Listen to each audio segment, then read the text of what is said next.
last Sunday morning. I think I do want to review the first 9. I may just kind of run through them. I think we have a few here this morning that were not here last week.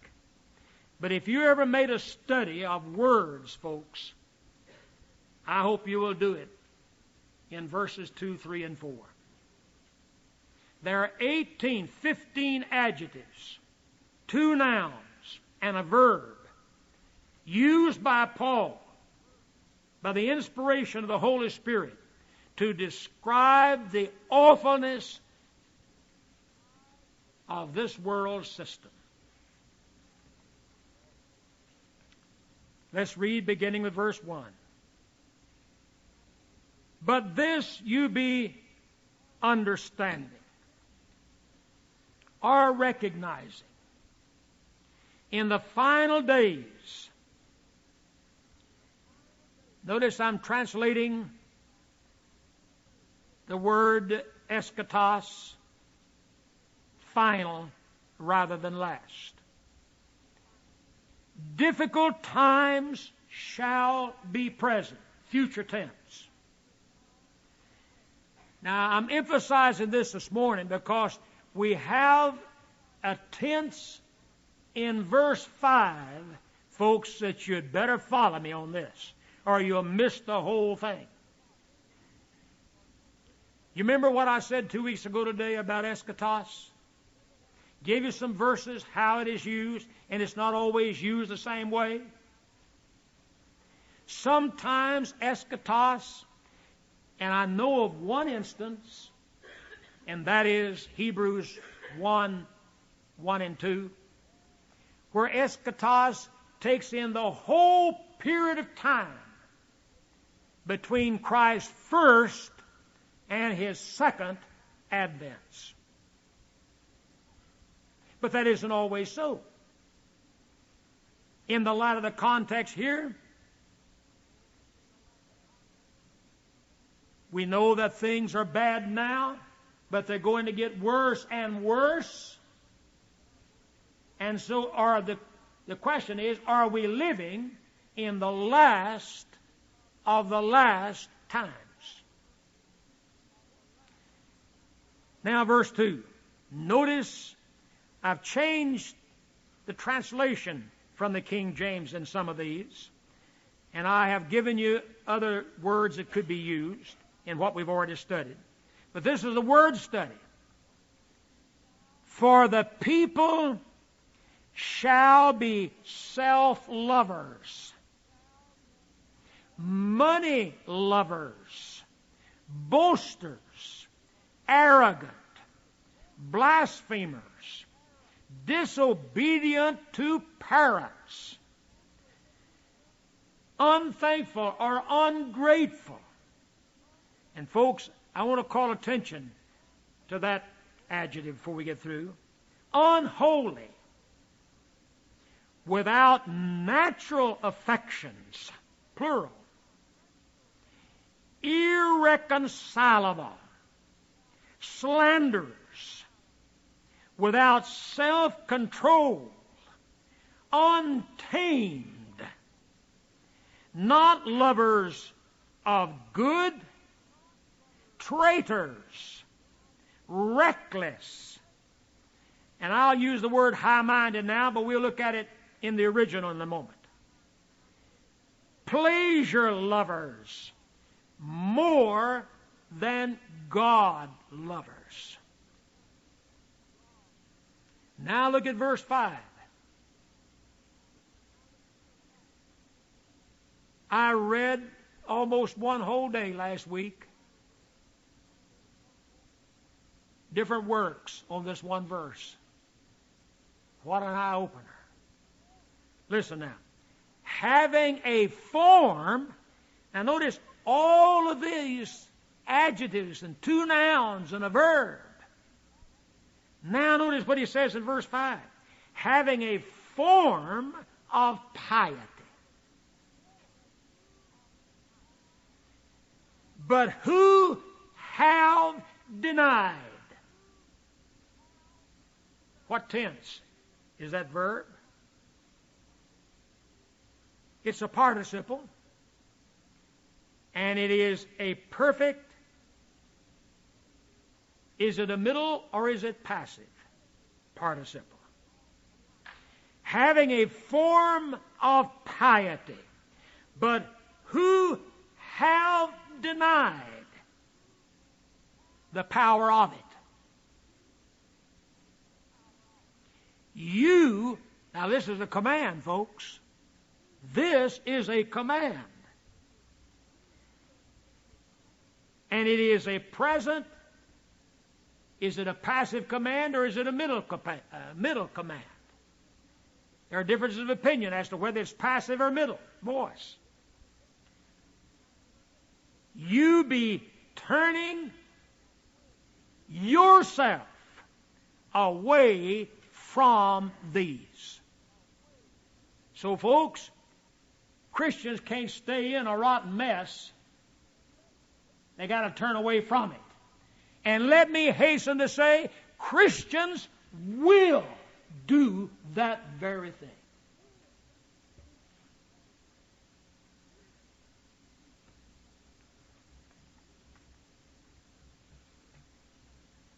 We're in for a great time for a few minutes if you'll study with me. I'd like to run through the first 9 adjectives, nouns, and one verb. One noun, no verbs, I don't think. Let's see. We might have had one verb. I'd have to look through them all here. No, they're adjectives. I hadn't gotten to the verb yet in the first 9. So they're adjectives with one noun. Let us look at them briefly. I've already given this. It's on tape, but I want to review this to emphasize what I want to give in the discussion of the last part of these adjectives, noun and verb. The first one in verse 2, and they're all in the nominative case. So keep that in mind. I've already explained that. It's a compound word made up of philos and autos, which means self or oneself. Self-love. Secondly, we have another compound adjective made up of philos and argyros. And argyros is the word meaning any form of negotiable money.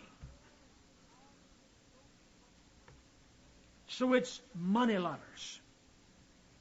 Then we come to the noun. And the noun is aladzon. Means arrogant, boastful, or a boaster. Then you have another adjective. And once again, it is a compound adjective. Made up of huper, which means above, and phino. And when you put them together, what do you have? Huper of anas. Appearing above others. Showing off above others. I'm just reviewing briefly what we went over last Sunday. Number 5 is the word, it's another adjective, blasphemoi. The plural, blasphemos. Means speaking against God, insulting, cursers of that which is holy.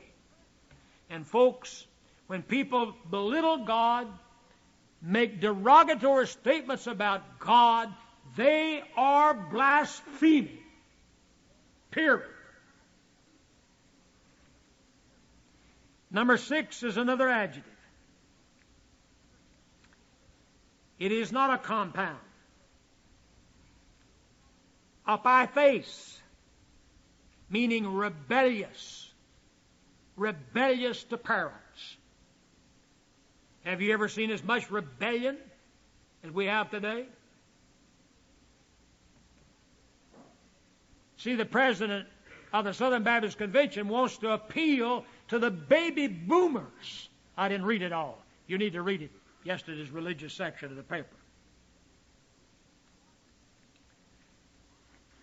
Rotten people, rotten kids, I've never seen as much of what I have just described as being disobedient or rebellious to parents as we're witnessing today. Number 7, another adjective. This is a compound. If you'll notice the word, you can see charis in it. Charis is the word for grace. But the first letter of this word is alpha. And when alpha is used with a word, it negates. So charis meaning grace, alpha negates that, and so it means without grace. That's the literal meaning, folks, of it. It's translated in the King James, unthankful. But without grace. Number 8 is another adjective. It is another word that begins with alpha. And then you have ousios. So ousios means holy. And alpha negates it. That means unholy. The opposite of holiness. Number 9. And this will conclude what we have gone over already. It is another word that begins with alpha. And it's made up of 2 words, alpha and storge. And storge refers to the natural or instinctive affection or love which a person has. But alpha negates that. So it's without natural affection or natural love. I was talking to Richard when he was home nearly 2 weeks ago about love. He looked at me and said, Dad, now here's an unregenerate person. He said, Dad, he said, you don't know what it's like out there. You've been shielded. I said, I'm thankful that I've been shielded. He said, I don't believe there's hardly anyone, there's hardly anyone that knows what true love is. I agree. So even lost people can recognize that. Without natural affection, abortion, folks, can go in that category. All the dastardly, wicked things that people are doing today can go in that category. Homosexuality, lesbianism, and on and on. So no wonder, even in Solomon's time, he said, I saw the place of justice, or I saw wickedness in the place of justice. I saw wickedness in the place of righteousness. Let's begin this morning with number 10. We have another compound word made up of alpha, which negates what is being given. It is translated truce breaker. Our truce breakers, plural, means refusing to enter into treaty. The word is aspandoi. Nominative, masculine, plural of the adjective aspados. Made up of alpha and sponde. Now, you're not going to find sponde in some of your lexicons, let me tell you. If you don't have the works whereby you can go into classical Greek, you won't be helped. So I'll just give you that word in case you come to me and say, I couldn't find it. Where did you find that word sponde? You have to go to Liddell and Scott or some of the other works that take in the classical. So let's look at this word for a moment. Let's look at this in the light of what we see around us every day. People refusing to enter into treaty. unwilling to make a treaty, irreconcilable,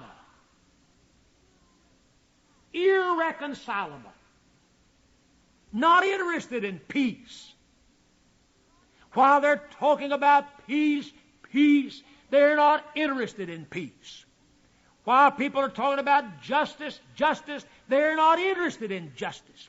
While they're condemning somebody else for lying, they're telling lies.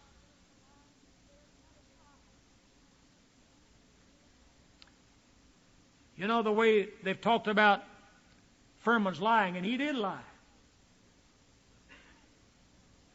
But folks, I'd like to ask some of those lawyers, I'd like to put them on a witness stand, I'd like to interrogate them for a little bit. Have you ever lied? I've heard the lawyers for the last several months. Folks, it's disgusting. Every person has lied. There's not a person sitting in this auditorium this morning who has not lied. Children go forth from the womb speaking lies. That's what the Bible says.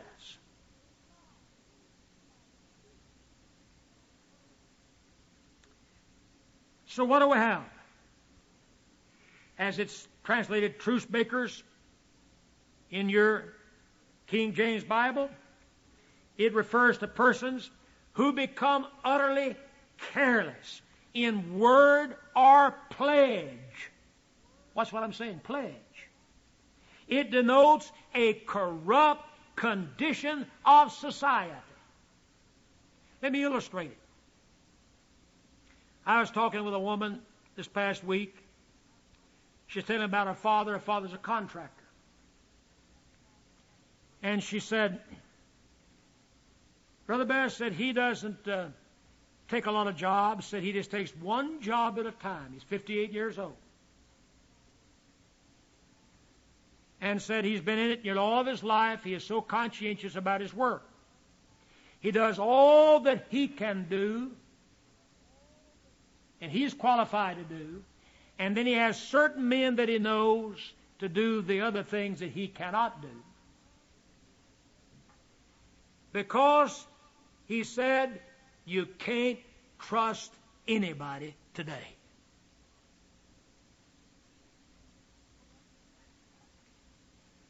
Corrupt society. That wasn't true when I was a kid. But it's true today. In the last days, men will not only be sermon-proof and judgment-proof, but they'll be covenant-proof. Covenant-proof. Notice what I'm saying. They will make no more of a covenant than a monkey does his collar, which he can slip off and on as his pleasure. Oh yes, they'll sign their name or shake hands, but it doesn't mean a thing in the world.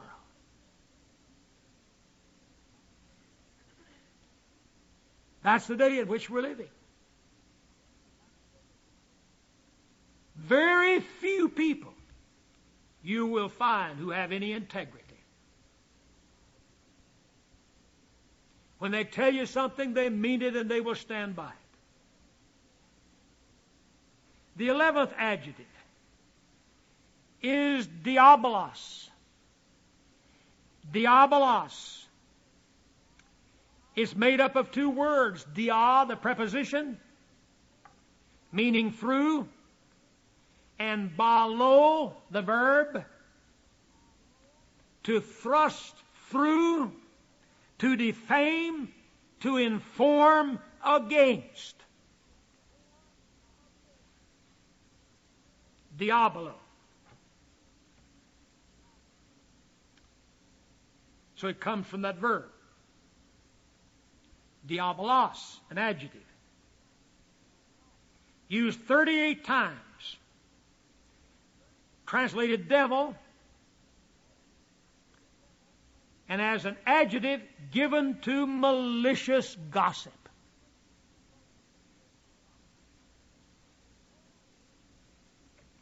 So false accusers, that statement refers to those who excite contentions and quarrels. The word used is the word for devil. And the meaning of the Greek word for devil means slanderer or accuser.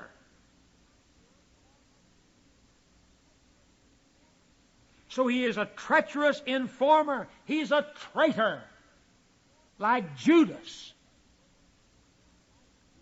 Such persons will invent faults if they cannot find some, as the devil did with Job.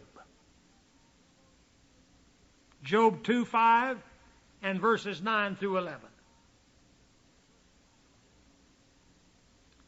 I heard something recently, good illustration at this point.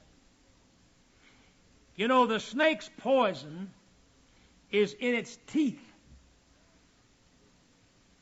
But the poison of a slanderer is in his tongue.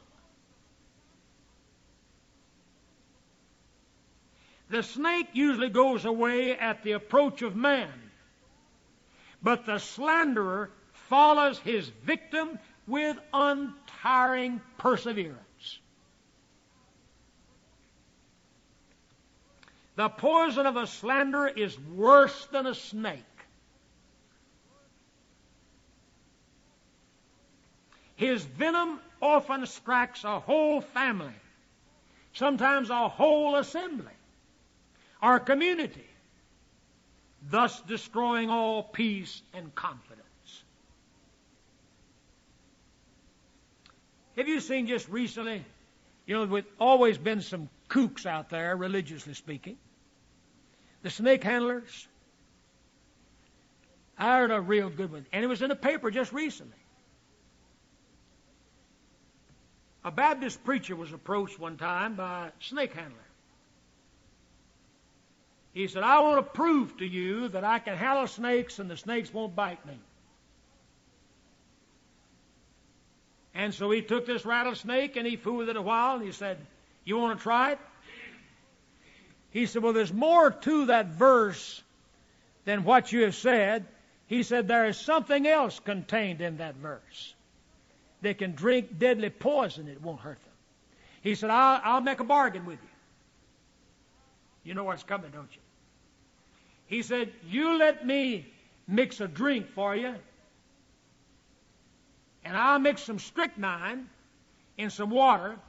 And he said, if you claim the power that you say you have, he said, you take my drink that I prepared for you that contains strychnine, you drink it, and if you live, I'll start handling snakes.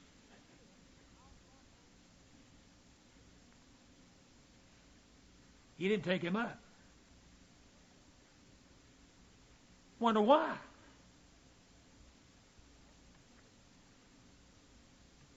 Folks, we've got to be good judges of what we hear. Number 13.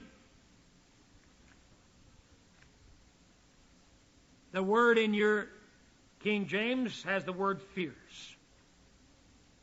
The Greek adjective is onimeroi. Onimeros.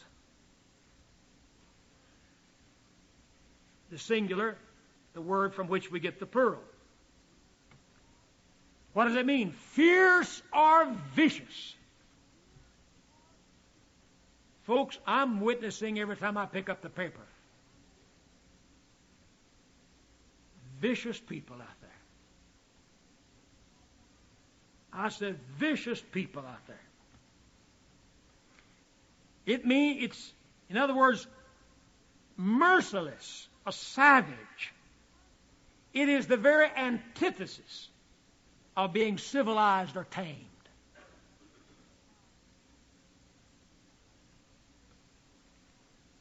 Now, this word comes from two words again. And what do you have? Some say the first part comes from ano. A-N, and that's omega. the last word.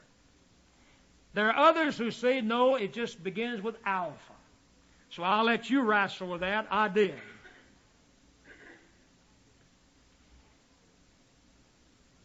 Ano is an adverb meaning above or up. But if it begins with alpha, it negates something.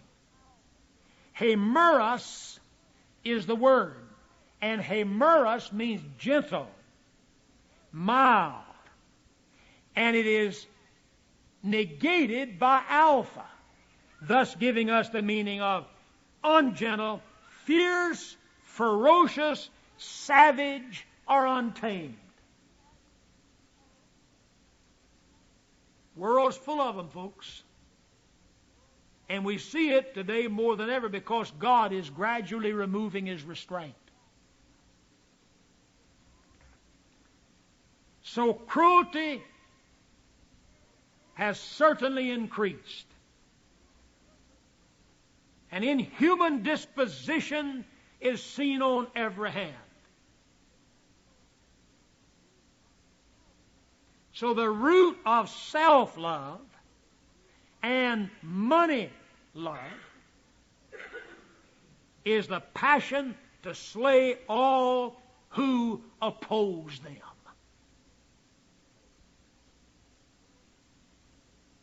Such ferocious nature is compared to lions, Job 4:10, to wolves, Habakkuk 1:8, to serpents, Psalm 74:13 and 14, and butchers to kill, Romans 8:36. Number 14. We have another adjective, another compound. This time you have three parts to this word. You have the first word is alpha. Then you have the word philos. Can you see it in it? If you have your Greek text with you. And then you have the word for good, agathos. So you have philos, and agathos means lover of that which is good. But it is negated by alpha. And it's the very opposite of being a lover. That means you're a hater of those that are good, or anything that's good, or right, or upright.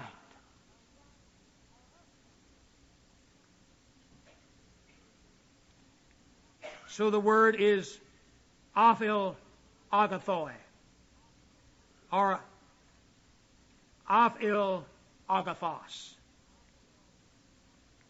Now let's look at number 15. Well, let me comment a little bit more on this word. So despisers of those that are good, where the King James states it, is better translated haters. Haters. So this is the antithesis of those who are lovers of good men and good things. Enmity between the righteous and the wicked is irreconcilable. Genesis 3:15. Carnal love springs from carnal ends and carnal principles. James 2:1 through 4. Spiritual love springs from spiritual considerations and not from any byproduct. Number 15. Traitors is the word in your King James. And once again, we have a compound word made up of the preposition pra, which means before, and the verb didomi, which means to give, and therefore, when you put them together, to give beforehand, to give up or over before. And this refers to the sense of time. So when we separate it, here we have an adjective, a noun this time, a noun. And the word is prodatis, which means traitor, betrayer, treacherous person is the individual that Paul is describing. So made up from the preposition pra and the verb didomi, coming from that word. So treason has been regarded as one of the worst crimes that man can commit. But there are three kinds of treason, folks. Political treason, ecclesiastical treason, and domestical treason. An unreliable person is prepared to change sides if it seems to be advantageous to do so. So here's a person, I'll get on this side, but if it's not advantageous to stay there, I'll get on the other side. That's a traitor. So the traitor has no sense of loyalty to any cause or person unless it is S-E-L-L, self. That's all. That's the day, folks, and it's getting worse. Number 16. In your King James, they've translated this adjective heady. H-E-A-D-Y. What is the word in the original? It's another compound word made up of a preposition, and the preposition is pra, and the verb is pipto. So it means to fall, pra meaning before, to fall forward, to fall headlong, to be reckless or impulsive. So it means rash, inconsiderate, impulsive, reckless. In the last days, men will be rash and inconsiderate. They will be carried by the violence of their lusts without reason. Persons will make desperate adventures. They will be ready to do anything without concern for the consequences. Isn't that true? Living for the moment. Eternity is not in mind at all. Now we come to a verb. And this is interesting. We have a perfect passive participle of the verb taf'al. Taf'al. It's translated high-minded, I think, in your King James, which means to be clouded with pride. Such a person is filled with unwarranted self-importance.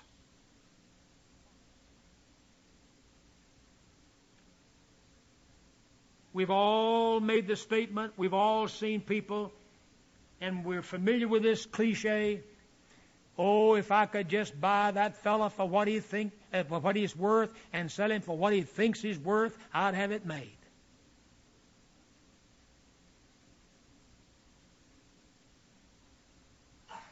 Every time I hear Johnny Cochran speak, I want to say, fella, if I could buy you for what you're worth and sell you for what you think you're worth, I'd really have it made.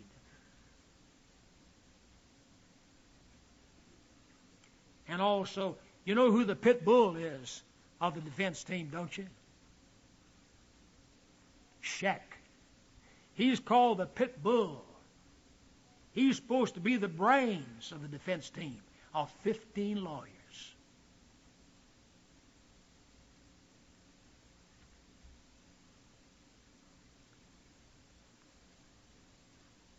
Number 17, perfect passive participle of tafa'u. Tafa'u. Such a person is filled with unwarranted self-importance. He's proud. He's arrogant.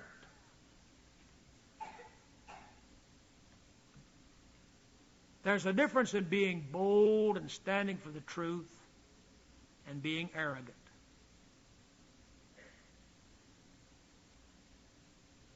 Let's look at number 18.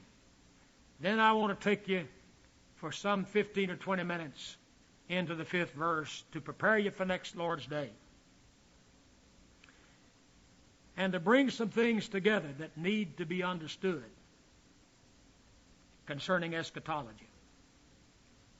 Number 18, we close out with another compound adjective that uses as the prefix philos, the adjective philos. Pleasure lovers.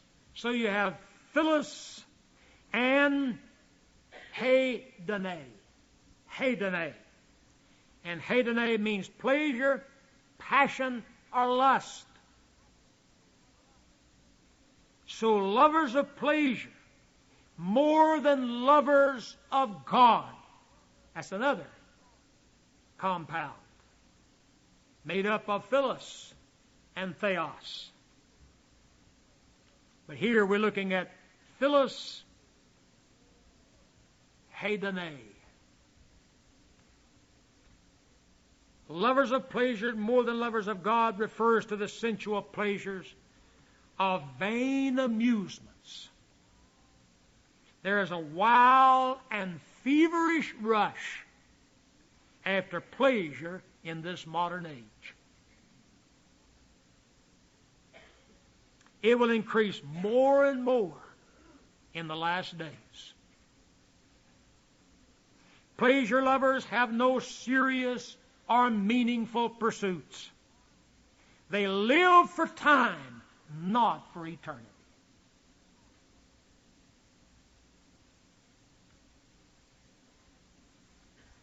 Now let's read verse 5. Let me point out something to begin with in this text, because it is so important. I'm going to divide it up this morning. I won't outline it today. You may think I will have done so by the time we get through. Having a form of piety. You mean people who are guilty of some of these things or all of these things that you have just described by the adjectives, 2 nouns, and a verb used as a participle? You mean they have a form of piety? You know where the devil does his greatest work? Under the cover of religion.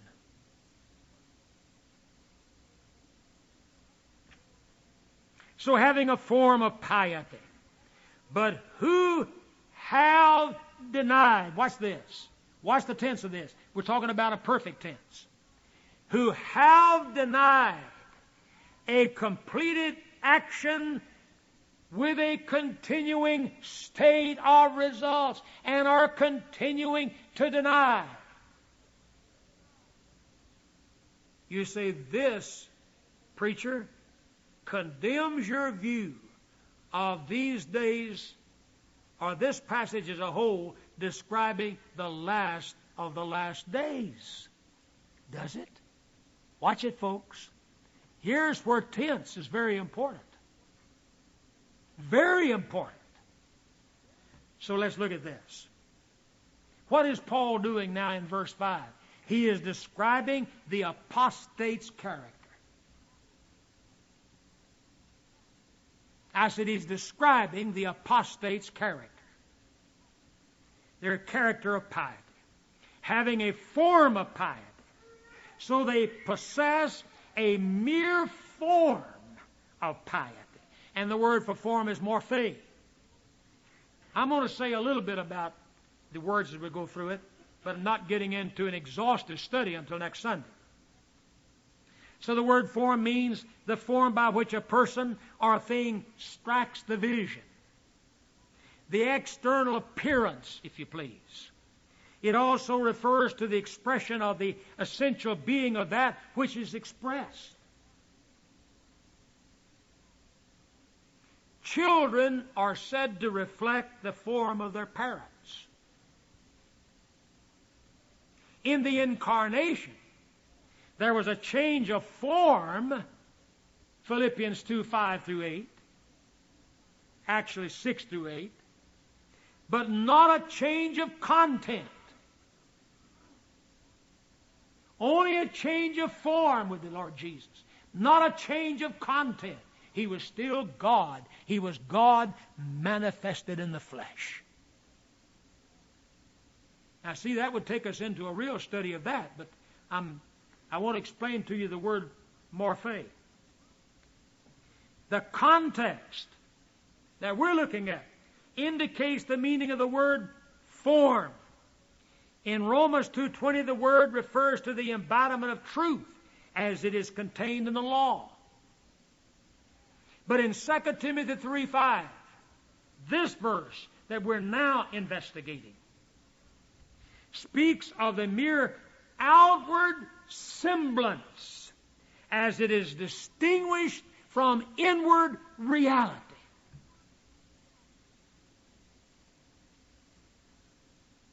The embodiment is external, but not unreal in the truth's embodiment in the law and incarnate truth's embodiment in the form of a man. Morphe of 2 Timothy 3:5 was nothing more than a theoretical, academic apprehension of godliness. A shell, if you please, and a living creature within a shell certainly differ.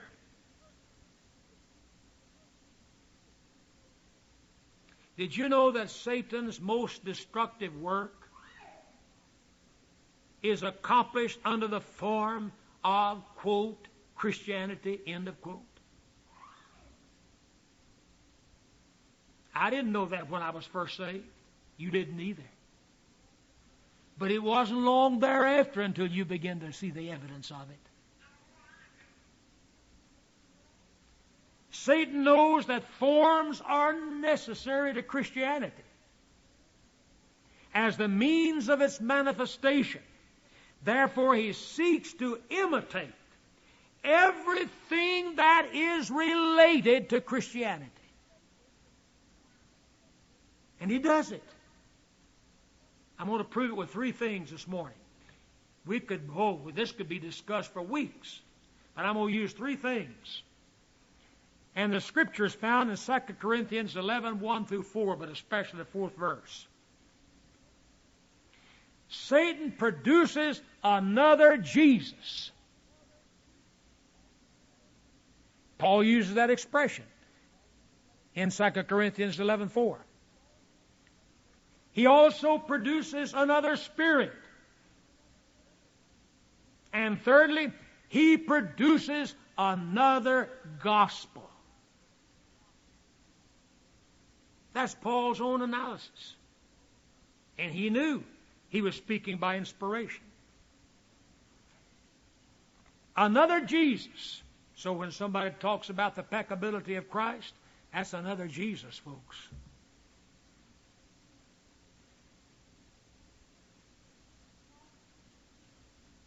Another Jesus. You know, when the president of the Southern Baptist Convention talked about saving souls, I'd like to put him on the stand and ask him a few questions. Knowing what Baptists believe by the expression salvation of souls. Mr. Henry, what do you mean, save souls? See, I believe that we can save souls from false doctrine, from false teaching, by teaching the Word of God. Paul talks about saving himself and those who hear him from false teaching. 1 Timothy chapter 4, verse 16. I could go on and on. But you don't use sozo when it comes to the salvation of the soul. I'm talking about regeneration. I'm talking about the impartation of life. I can't do that. I don't have any part in that. And no other man does. So Mr. Henry doesn't even understand the biblical teaching of the salvation of souls. It's the Baptists that are always talking about sharing your faith. You can't share your God-given faith with somebody else, and somebody else get a part of your faith.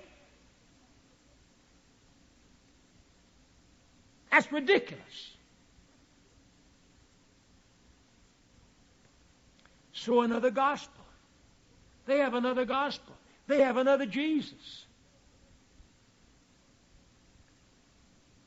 And they have another spirit. What about the charismatics? Do they have another spirit? I'll guarantee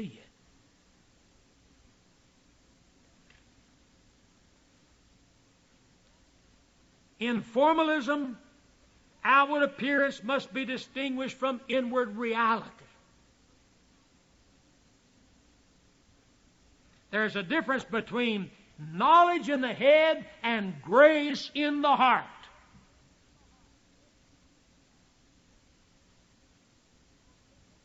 In formalism, a form, see what I'm talking about. Obedience is merely external in words and works.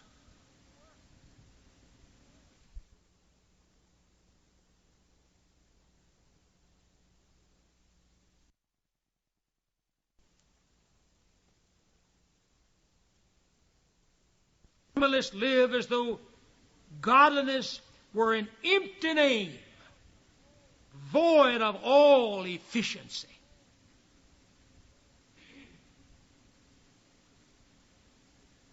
Now notice this. Having a form of godliness. Now notice, if you will, the perfect participle that's used. They did not possess the power of godliness.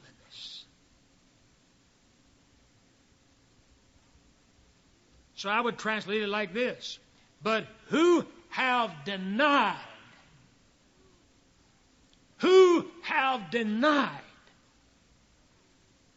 the power of godliness. Not only have they denied it, they are in a continual state of denying it.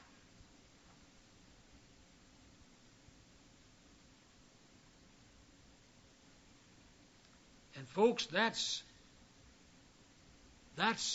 really serious, isn't it? Now, there are differences of opinion as to whether this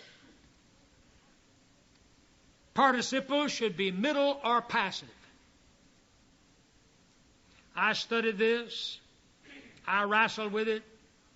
I found some outstanding Greek students.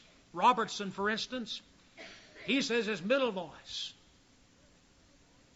Well, if it's middle voice, it would be the passive voice implies they preferred the wages of unrighteousness. See, to the things of God. Others think it's a middle voice. I'm going to let you wrestle with it. I haven't really come to a settled position on this yet myself, because the Greek scholars haven't. You see, the inflected form means it could be either passive or middle. And I'll tell you what most Greek scholars do with it.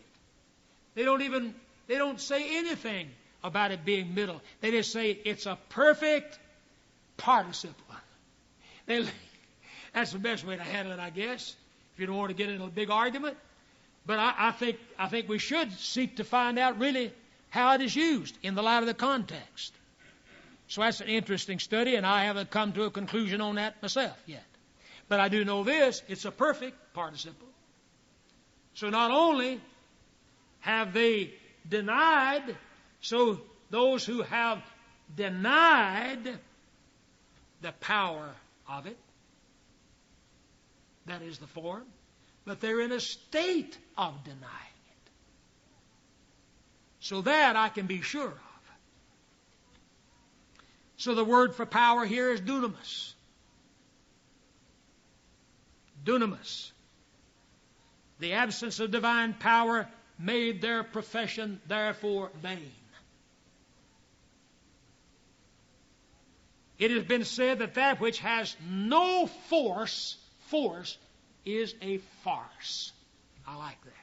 That's stating it very succinctly. That which has no force is a farce.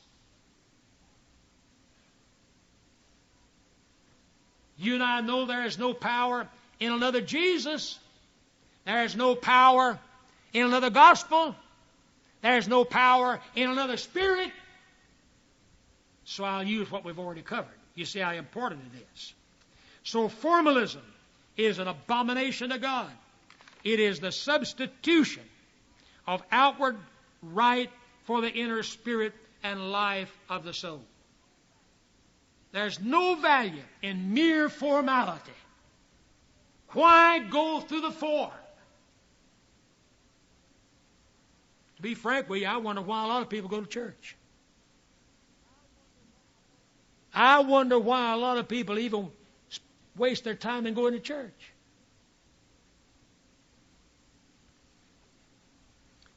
To express that differently, no value in mere formality. A painted fire cannot give you any heat. A painted, sumptuous meal cannot quench your hunger. So apostates are not content with a mere rejection of truth. Watch this. They positively attack it by a form of piety. They attack it. Apostates maintain outward form only for one purpose, folks, and that is to deceive.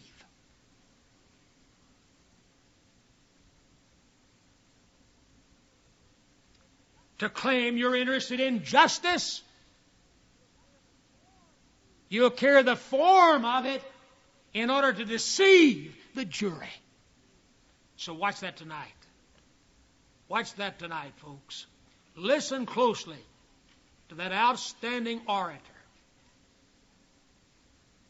on the defense side of the issue. You'll learn a valuable lesson. Now,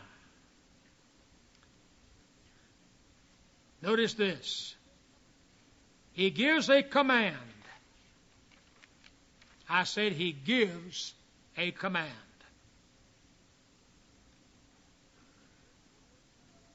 And this word is a compound verb. Present, middle, imperative.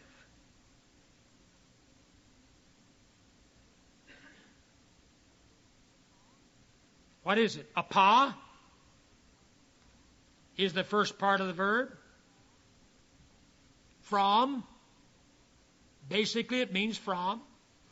And trepo is the verb. The middle voice, so you turn yourself away from anyone who is manifesting any of these characteristics that we have just described. You shun, you avoid them. So this precept requires a judgment of the character of others. And that is our responsibility. This precept does not contradict the verses which forbid judgment. Matthew 7, verse 1. There are lawful and unlawful judgments. The believer must exercise discernment for the protection of himself and the cause of Christ. This precept requires an unfavorable judgment when the judgment is unfavorable. Failure to turn away gives sanction to form without reality, without power. Such judgment is very unfashionable at the time it is exercised. Believers, don't ever forget this, are fruit inspectors.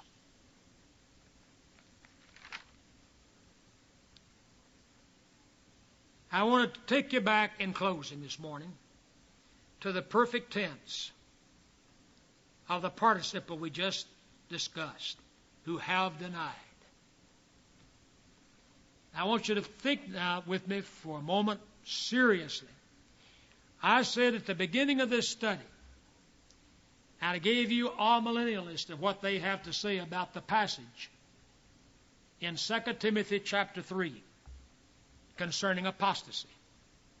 They say that the word translated last, and I've translated it final, final days, final times, final days, difficult times shall be present. That this refers, and then we get into the future tense, the last of the last days. Now, we're looking at a verb. And this perfect participle here, whether it be middle or passive voice, doesn't change this thought. And that is this. The perfect tense, folks, indicates these characteristics described in verses 2 through 4 were not necessarily all futuristic. Think with me for a moment. So you have to be careful when somebody quotes this, or some smart amillennialist gets a hold of you. You've got to know what you're talking about. He said, wait a minute. The word can mean either a time from Christ's first advent until his second advent, or it can be a period of time within that long period of time. And we do have some future things. You have the future tense in the last part of the first verse. They shall be. They shall exist. But here we have a perfect tense, which means something already finished and living in a continual state of whatever it is. Now, folks, that is easily explained if you're willing to listen to it. So perfect tense indicates that there are characteristics which are not necessarily futuristic. What do you mean by that? Turn with me to 1 John chapter 2, verse 18. We'll just read it in the King James. We'll get into it more next Sunday. 1 John 2:18. Little children, it is the last time. Watch this now.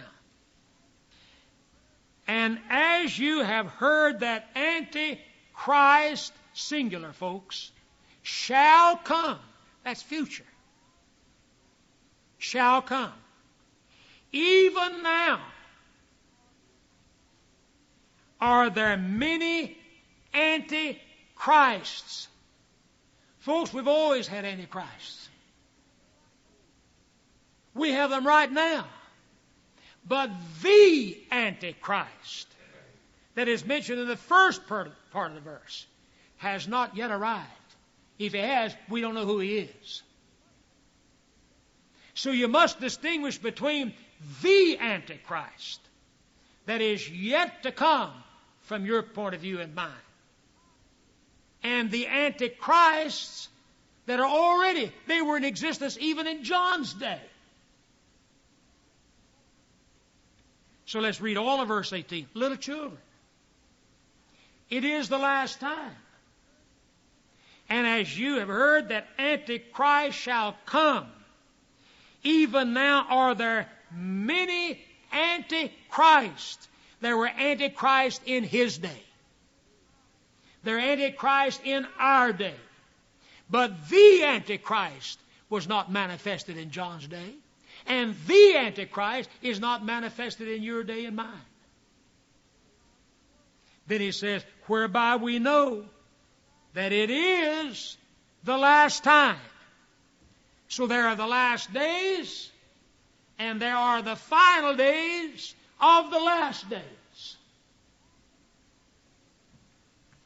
That's just the beginning of the explanation of this. But no problem if a person is willing to study.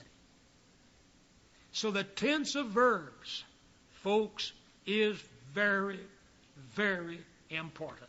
So as I was studying this, and I said, now here's a perfect tense verb. So some of these characteristics were in existence in Paul's time when he wrote. Human nature is the same. And they've existed in every age of this long age. But they're getting worse and worse and worse as we get to the final age. Let's stand.